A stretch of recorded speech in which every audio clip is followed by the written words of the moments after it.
Live from Fargo and serving you on TV, online, and on the go, this is Valley News Live at noon. Hi everyone, thanks for joining us. I'm Christine Stanwood. A Fargo man is in the hospital after being stabbed downtown.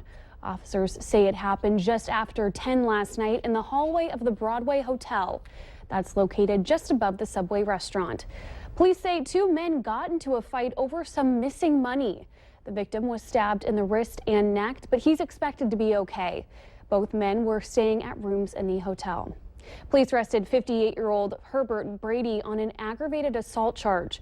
Valley News Live reported on a similar incident involving Brady almost a year ago, where Brady was arrested for a stabbing downtown after a fight with someone he knew. But that was ruled as an act of self-defense. A Becker, Minnesota woman is in the hospital after crashing into a snowplow this morning. 54-year-old Robert Eklund was driving east on 994 near Barnesville, Minnesota, when he fell asleep, causing him to rear-end a Department of Transportation snowplow.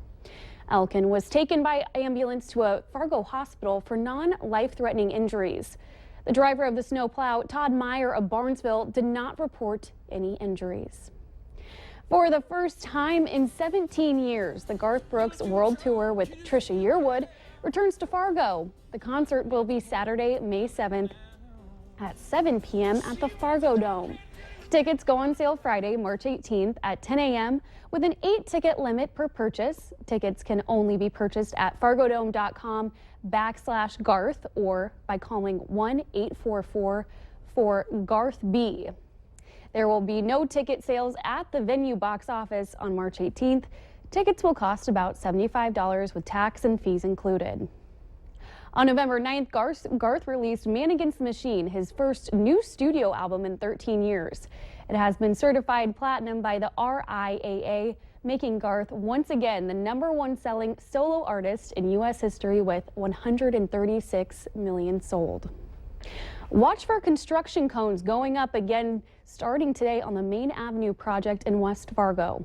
Drivers will be limited to one lane of traffic in each direction, and speeds will be reduced to 25 miles per hour over the Cheyenne River Bridge. By the end of next week, traffic will be head-to-head on the south side of Main Avenue. The construction zone primarily focuses on the Cheyenne River Bridge and includes a few blocks of roadway on each side. Work will wrap up in the fall, completing a 7-year reconstruction plan along the Main Avenue corridor. A quiet Seattle, Washington neighborhood was rocked overnight when a massive explosion went off just after residents reported a gas leak. NBC's Michael Konopasek is in Seattle with the latest. Well, 9 firefighters injured in all of this rushed to the hospital. This explosion happening shortly after 1 o'clock this morning. Firefighters were responding to a call of a reported gas leak. When they arrived, about a half hour after that is when the explosion occurred, and it could be heard and felt for miles. It started shaking and then it stopped. And I started hearing sirens, and I looked out the window and my neighborhood exploded. A lot of businesses up and down the street that had their windows blown out, but that's only minor damage in comparison to what could have happened. It's a very extensive scene. Roads are closed down for blocks.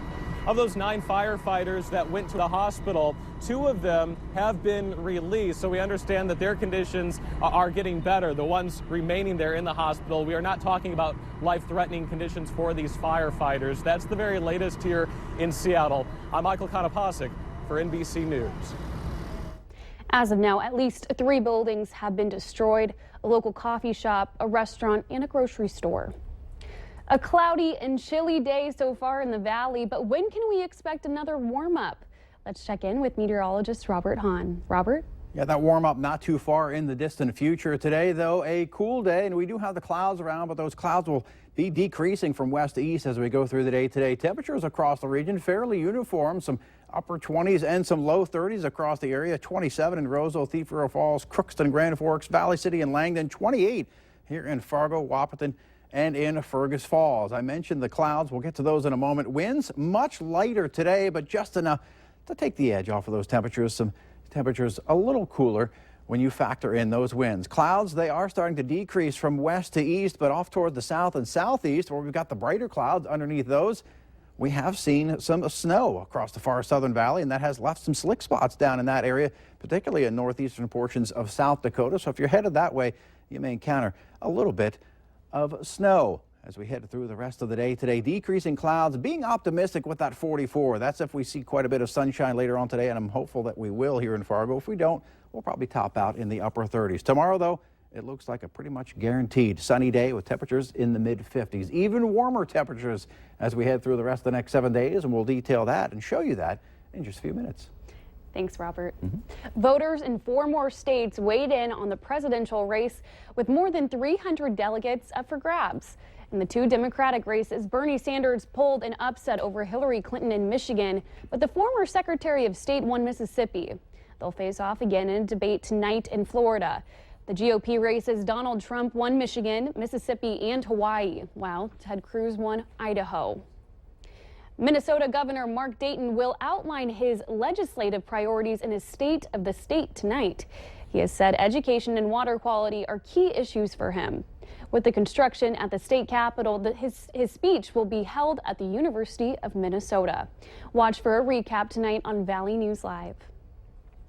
Goodyear says it's working on a new spherical tire designed for self-driving cars. The company presented its concept tires at the Geneva International Motor Show last week. Goodyear says the Eagle 360 tires would be able to move in any direction and navigate tight spaces like parking spots and city traffic. In theory, the tires would connect to the car using magnetic levitation. Goodyear also envisions Eagle 360 tires being able to adjust their rigidity depending on weather conditions. The company admits this concept is a good way from becoming a reality, so it's also developing a traditionally shaped smart tire. The IntelliGrip tire would be aimed at use in self-driving cars that may go on the market towards the end of the decade. And of course, remember to like Valley News Live on Facebook to follow the latest trends, weather, and breaking news updates anytime on your feed. Just search Valley News Live, like our page, and you'll stay informed all day. Coming up, we'll be talking with a Sanford athletic trainer manager about the importance of athletic trainers and the role they play in working with rehab or training. But now, weather to plan your day.